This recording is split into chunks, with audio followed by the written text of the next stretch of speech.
सांवली बहू। शिल्पा है तो सांवली लेकिन बहुत ही टैलेंटेड।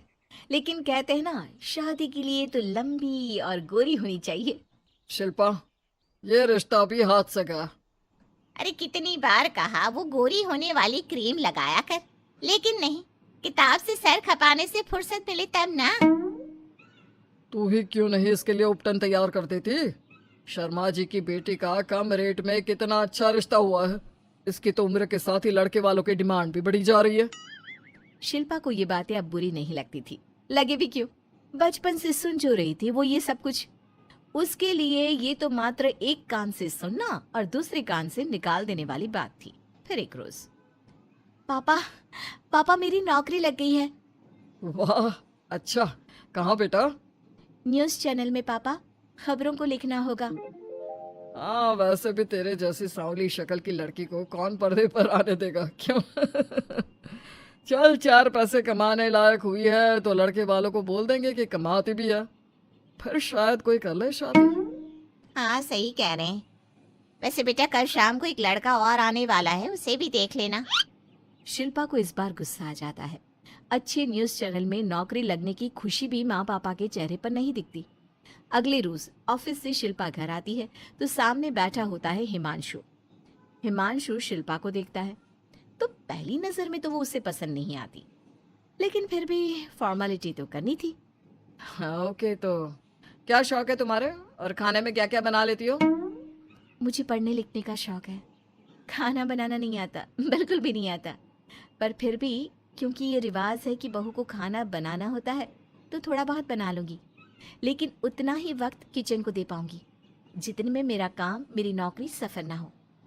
बाकी भूख तो तुमको भी लगती होगी, तो खाना बनाने की जिम्मेदारी दोनों की ही होगी, है ना? शिल्पा बोले जा रही थी, बोले जा रही थी।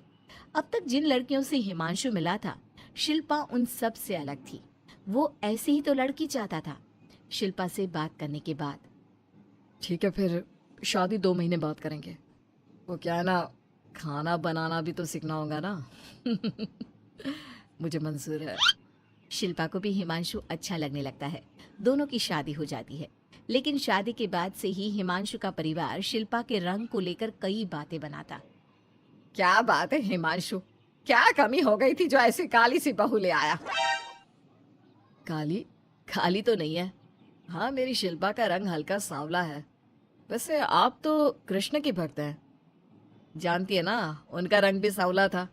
अब सांवले रंग के कृष्ण की पूजा, तो सांवली मेरी बीवी खराब कैसे?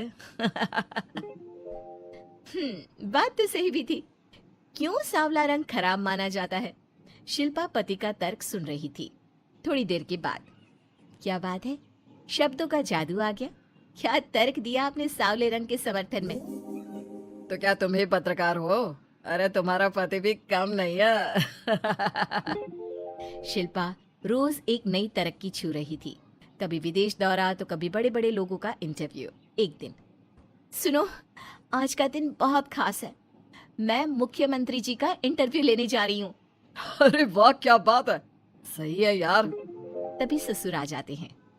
बहू, थोड़ा मेकअप भी कर लेना, वरना काली काली फोटो सब जगह आएगी। अरे हम तो शर्म के मारे किसी को दिखाते भी नहीं कि ये हमारी बहू है। न जाने क्या कमी थी। अरे वो शारदा दीदी की बहू देखो, कैसे मक्खन की तरह गोरी है। और नताशा, वो तो ऐसे लगता है जैसे भगवान ने दिल खोल कर रंग दिया है उसको। अरे माँ, आजकल रंग नहीं बुद्धि का जमाना है। हाँ, तो वो दोनों कहाँ पागल है, अच्छा खासा घर देख रही है। शिल्पा को ससुर की बात पर गुस्सा तो आता है, लेकिन वो मूड खराब नहीं करना चाहती। वो तो बस तैयारी करती है कि जल्दी से अच्छा सा मुख्यमंत्री का इंटरव्यू हो जाए और दुनिया देखे। होता भी यही है। शिल्पा जब शाम को घर आती है तो, अरे चाची, बुआ, फूफा जी, कैसे हैं आप सब? कैसे आना हुआ?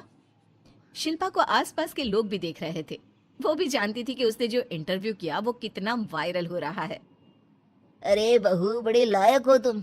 औरत होकर दुनिया की इतनी जानकारी, कितनी समझ है तुम्हारे अंदर। वाह वाह बहू, तुमने तो हम सबका सीना गर्व से चौड़ा कर दिया।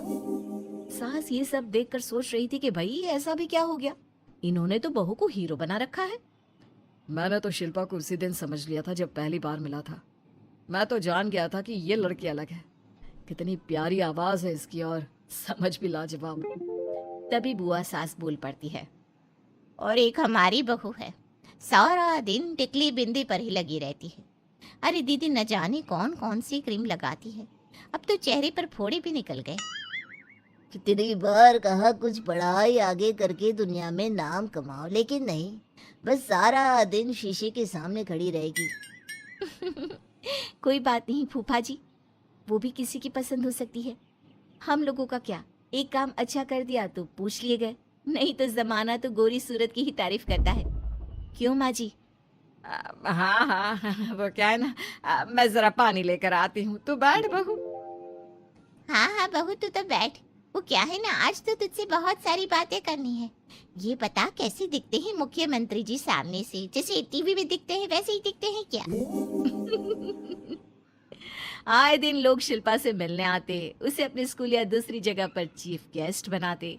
ये सब देखकर पति तो खुश होता, लेकिन सुंदर बहू का सपना सास की आंख से उतर ही नहीं रहा था। फिर एक रोज शिल्पा, पापा कहाँ है? माँ जमीन पर गिरी पड़ी है, वो बेहोश हो गई है। शिल्पा की सास को गंभीर बीमारी हो जाती है और फिर आप लोग अपनी माँ की किसी बात को मना ना करना, उनका दिल कमज़ोर हो चुका है। दिल में कोई बात लगेगी तो उनके हार्ट अटैक आने के चांसेस हैं, तो समझ रहे हैं ना। कुछ दिनों में ठीक होकर सास घर आ जाती है और फिर एक दिन, देख बेटा, मैं मरने से पहले एक सुंदर बहू का चेहरा देखना चाहती हूँ। अरे मैं नहीं चाहती कि तू इस काली कलूटी के साथ रहे, छोड़ दे इसे। अरे कल को तेरे बच्चे भी ऐसे काले पीले पैदा होंगे और फिर हमारा खानदान देखने लायक नहीं होगा। शिल्पा सुन रही थी, वो परेशान हो रही थी। वो सोचती है कि एक बार वो अपने पति से बात करके देखेगी। सुनिए ना, मुझे आपसे बात करनी है। मुझे भी शिल्पा, मैं माँ के बिना नहीं रह पाऊंगा, तुम समझ रही हो ना। शिल्पा को दुख होता है, लेकिन वो क्या करती। वो हिमांशु को तलाक देने का सोच लेती है और फिर शिल्पा, माँ की हालत फिर खराब हो रही है, क्या करूं? माँ को सबसे बड़े अस्पताल में भर्ती करना होगा। लेकिन वहां तो बेड के लिए बड़ी बड़ी सिफारिश करनी पड़ती है। अरे मेरा मन आता है, मैं मर न जाऊं, मुझे बचा ले बहू। शिल्पा को हैरानी होती है कि वो करे तो क्या करे। पर माँ जी, मैं कैसे? बेटा, मुख्यमंत्री जी से बात कर ले, उनसे बड़ी सिफारिश किसकी हो सकती है? तू बोलेगी तो शायद तेरी सास की जिंदगी बच जाएगी। शिल्पा सिफारिश से सास को बड़े अस्पताल में भर्ती करवा देती है, जहां लंबे समय बाद सास ठीक होती है। लेकिन इस बीच एक दिन भी शिल्पा उन्हें देखने नहीं जाती। सास जब घर आती है तो एक सुंदर सी लड़की उनका स्वागत करती है। ये कौन है और शिल्पा कहाँ है? मुझे तो मेरी बहू ही चाहिए। माँ, कैसी बात कर रही हो? तुमने कहा था ना कि शिल्पा काली है और तुम्हें काली बहू नहीं चाहिए। ये रीना है, तुम्हारी बहू। नहीं नहीं, मुझे माफ कर दो, मुझे तो मेरी शिल्पा बहू ही चाहिए। उसी के कारण आज मेरी जान बची है। मैं नहीं समझ पाई कि सुंदर शक्ल से ज्यादा सुंदर दिल और आचरण होना चाहिए। लेकिन अब क्या, अब तो देर हो चुकी थी। हिमांशु भी जानता था कि आत्मसम्मान वाली शिल्पा अब उसकी जिंदगी में वापस नहीं आएगी। अब तो शिल्पा को वे लोग बड़े बड़े चैनल की स्क्रीन पर देखते और अफसोस करते। शिल्पा चाहती तो कभी तुम्हारे लिए सिफारिश नहीं करती। अब तो आसपास के लोग भी घर नहीं आते। लोगों को लगता है कि शिल्पा ने हम लोगों को छोड़ा क्योंकि हम उसके लायक नहीं थे। सही बोल रही है माँ, हम ही तो उसके लायक नहीं थे। शिल्पा जैसी समझदार, पढ़ी लिखी, दुनिया की समझ रखने वाली लड़की को मैंने छोड़ा, सिर्फ आपके कहने पर। अब ये गोरी लड़की आपकी बहू हो सकती है, लेकिन मेरी बीवी कभी नहीं। हिमांशु वहां से चला जाता है।